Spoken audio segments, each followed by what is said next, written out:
What's poppin'? It's your boy Big Rich, Queens, New York City, where we get busy. Saturday morning business. I want to say salute to the whole Mob Story crew. I know it's been a while since we did our last story. Right now, I could only do it on the weekends because I'm dealing with heavy business, baby. But nevertheless, ladies and gentlemen, come on in. Wipe your feet on the rug. Throw some smoke in the atmosphere. I just lit up some King Louis. This next story is coming out of Cosa Nostra News by my man Ed Scarpo. Salute to you, sir. For some of the best written articles on the mafia, please go to CosaNostraNews.com. Let's get right into business.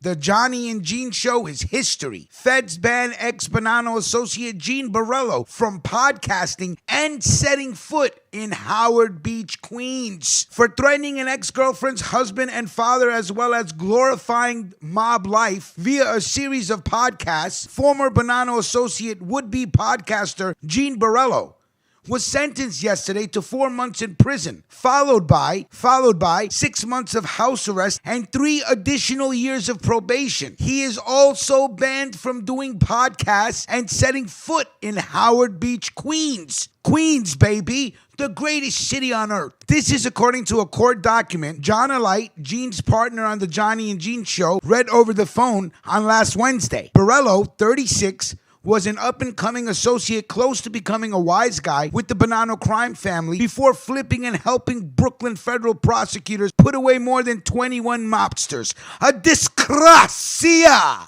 He pled guilty in 2016 and was sentenced to 3 years supervised release and time served. In total, he spent about 5 years in prison for committing crimes that could have earned him a life sentence. He and Alight launched the Johnny and Gene Show in early 2019, around the time the initial surge of the COVID-19 struck New York City. Borrello was arrested earlier this year for threatening to kill his ex-girlfriend's husband and hurt her father after she refused to grant him rights to use a photo in her book. When all is said and done, Borrello will depart prison on June 21st in time to enjoy most of the summer. Nothing like summer in New York City. Quote, "The threats he made are very serious," said U.S. Attorney Lindsey Gertis told a Brooklyn federal judge at a bail hearing in February. The feds also had a bone to pick with Borrello for doing a podcast with Alight, the former Gambino associate. The feds say that Borrello was violating his terms of release because doing the podcast required him to associate with convicted felons. The feds also have argued that the podcast glorified the mob. At the conclusion of Borrello's court hearing last month, Judge Robert Levy rejected a bail package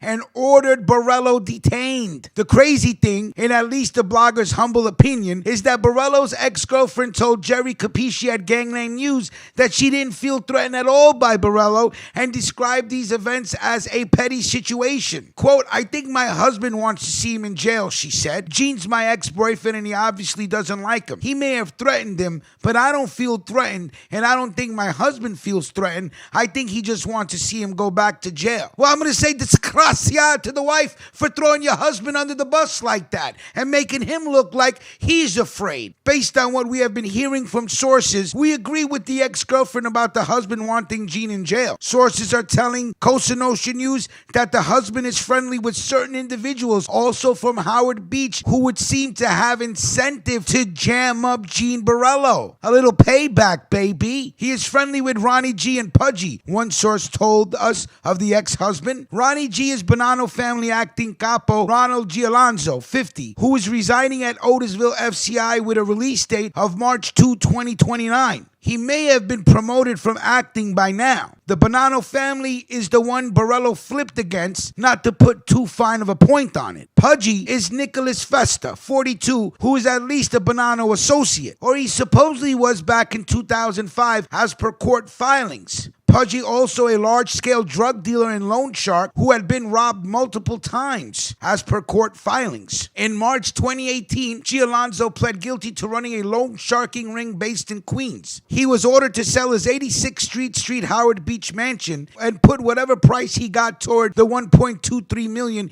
he was ordered to forfeit. It's nothing worse when the government comes after your property. You gotta forfeit this and forfeit that. The game is rigged. G. Alonzo, whose uncle is longtime Bonanno cop Vinny Asaro, and salute to Vinny, and 9 other Bonanno members and associates were arrested the year before for committing multiple crimes, including racketeering, kidnapping, robbery, and attempted murder. All 10 ultimately copped pleas. Through their acts of violence, Giolanzo and Festa reaped substantial illicit profits at the expense of their loan sharking victims, said Richard P. Donahue, United States Attorney for the Eastern District of New York. Quote, mobsters are known for lending large amounts of money at exorbitant rates to individuals who they know lack the financial means of paying off their loans. The streets gotta eat. You know, what can I tell you? Don't go looking for a loan then. You know what I'm saying? Nobody's telling you to borrow the money. They intentionally extort their victims over extended periods of time using threats of violence as a means of collecting their weekly payments. It's one of the oldest tricks in the books for these crime families, and they've shown no inclination to stop harassing and intimidating communities in our area. The guilty pleas demonstrate that the FBI's New York Joint Organized Crime Task Force continues to investigate these organized crime groups, to hold them accountable, and to protect the public. Which really what it means is if you have an Italian last name,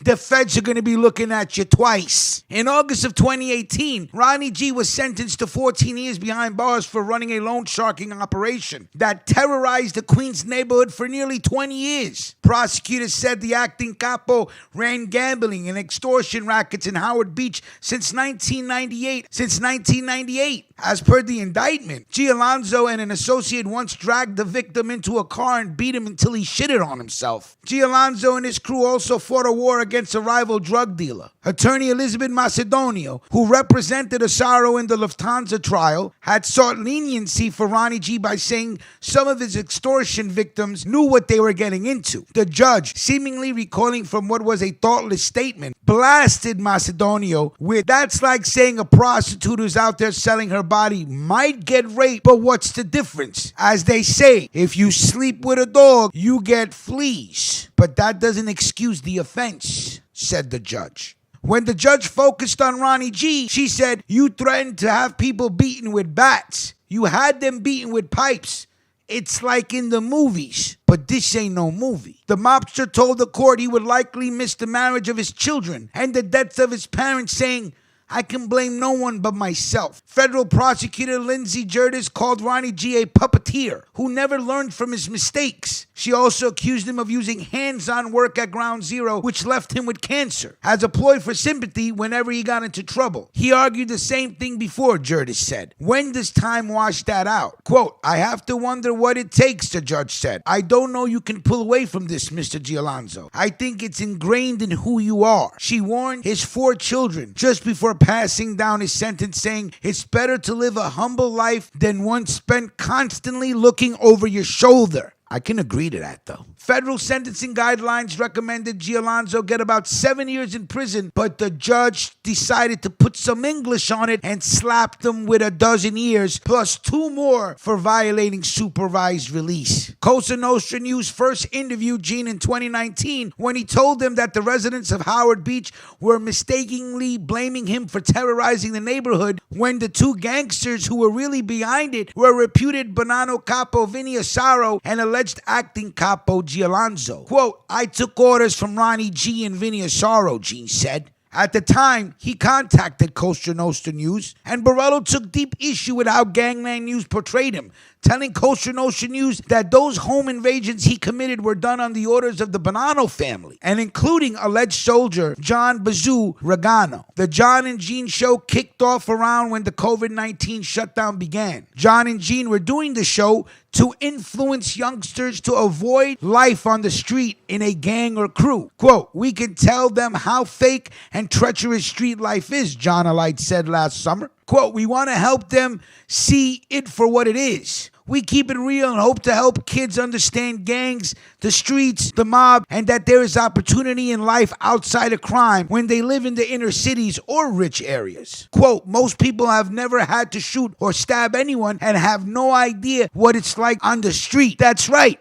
That's why they make sidewalks." Quote, "Me and Gene are from 2 different generations, but both have experienced violence in ways that are beyond most people's understanding. First of all, I just want to say salute to Ed Scarpo, again with the great article. So I guess the Gene and John show is no more. And I remember when Gangland News put out that article, because we read the article, and as soon as we read it, I'm getting emails from Gene. Who are you? This and that. I said, oh. I said, I just read the article. What are you mad at me for? Like, comment, and share. Salute to my GGC crew. What are you smoking on? I'm smoking on some King Louis. Tell a friend to subscribe. And we will talk soon. Salute.